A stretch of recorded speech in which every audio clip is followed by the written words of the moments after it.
Barrister Salauddin Ahmad साहब, बहुत बहुत शुक्रिया साथ देने का। Sir, supreme court of Pakistan में मई 2019 से जारी जो एक कशीदगी थी जस्टिस काजी फाइज ईसा के खिलाफ सदारती रेफरेंस से जो शुरू हुई थी, उसने सुप्रीम कोर्ट को दो हिस्सों में डिवाइड करके रख दिया। आज क्या इस कशीदगी की पहली कैजुअल्टी सामने आई है? जी देखें, मैं नहीं समझता कि डायरेक्टली लिंक्ड है। ये तो वैसे एक बात है कि एक सुप्रीम कोर्ट में एक डिवाइड नजर आता है और आता रहा है। जहां तक नकवी साहब की बात थी तो वो रेफरेंस में उन्होंने कई जो उनके खिलाफ कंप्लेंट्स हुई थी उसमें कई उनके असासों का तस्करा किया गया था। एक केस में शायद ये भी कहा गया था कि उनके सामने जो लिटिगेंट पेश हुआ था उससे ही गालिबन उन्होंने कोई प्रॉपर्टी परचेज कर ली थी। तो इस नौइयत के इल्जामात थे। बहरहाल जज साहब आपको ताज्जुब हुआ कि जब उन्होंने इस्तीफा टेंडर कर दिया, और क्या आपको लगता है कि उनको इन इल्जामात का सामना करना चाहिए था, ना कि इस्तीफा दे के जाने का? जी बिल्कुल। अगर उनका क्योंकि शुरू में तो उन्होंने इट वाज अ सरप्राइज, क्योंकि शुरू में तो उन्होंने कहा था कि मैं इन तमाम इल्जामात का दिफा करूंगा और ये सब झूठ पे मबनी है। बहरहाल उसके बाद उन्होंने आज जब इस्तीफा दिया तो आई थिंक सारी लीगल कम्युनिटी के लिए एक शॉक और सरप्राइज था। मुझे ये बताइएगा, सुप्रीम जुडिशल काउंसिल के पास तो यही इख्तियार होता है कि if they do find somebody guilty कि उनको उनके ओहदे से हटा दें, मगर जब अगर कोई जज खुद इस्तीफा दे दे तो सुप्रीम जुडिशल काउंसिल के पास क्या मजीद कोई इख्तियार होता है? और सदर पाकिस्तान के पास ये इख्तियार है कि वो इसको डिनाई करें या वो इसको फिलफॉर एक्सेप्ट कर सकते हैं? And then what happens then sir? क्या क्रिमिनल प्रोसीडिंग्स बाद अज़ां भी फॉलो की जा सकती हैं? देखें, जहां तक सुप्रीम जुडिशल काउंसिल की कार्रवाई का सवाल है तो अभी कुछ महीने कबल सुप्रीम कोर्ट का फैसला आया है इस मामले में। गालिबन मुनीब अख्तर साहब की और एजाजुल एहसन साहब की जजमेंट थी। सिविल सोसाइटी के कुछ फरीकैन ने हिना जिलानी साहिबा के थ्रू एक पिटिशन फाइल की थी कि इवन, और उसमें एक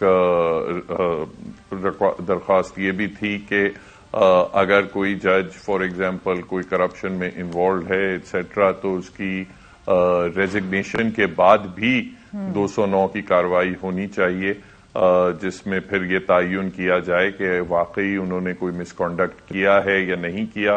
क्योंकि होता यह है कि इस्तीफे के बाद जो भी जज साहबान की जो रिटायरमेंट की मराहत हैं वो कंटिन्यू करती हैं। मगर बहरहाल सुप्रीम कोर्ट ने उसमें यह कहा था कि नहीं, 209 बड़ी एक स्पेसिफिक पर्पस के लिए है कि अगर कोई सर्विंग जज है और उसके खिलाफ शिकायत है और उसको निकालना है तो उसमें फिर 209 एप्लीकेबल होगा।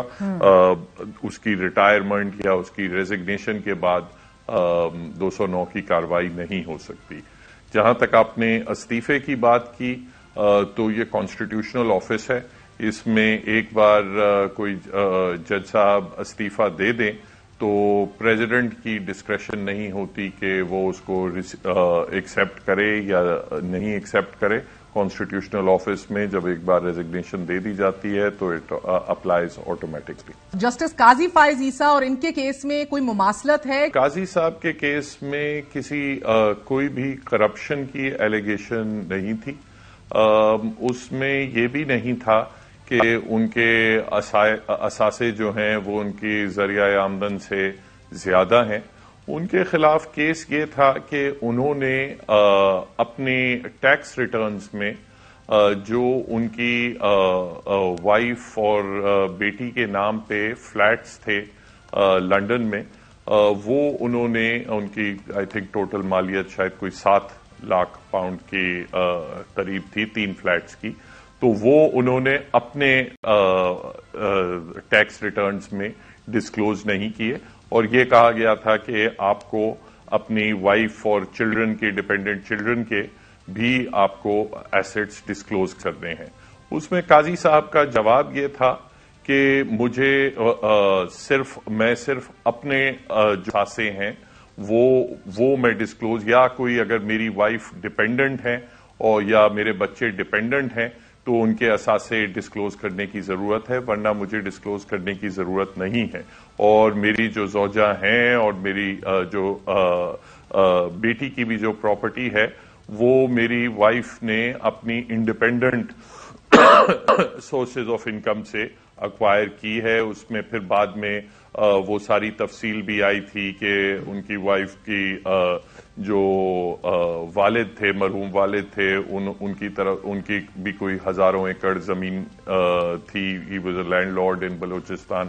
تو اور پھر وہ جو پیسے بھی کیسے ٹرانسفر کیے گئے تھے تو ان کی وائف کے اکاؤنٹ سے پھر وہ لنڈن میں گئے تھے، تو وہ سارا ٹریل بھی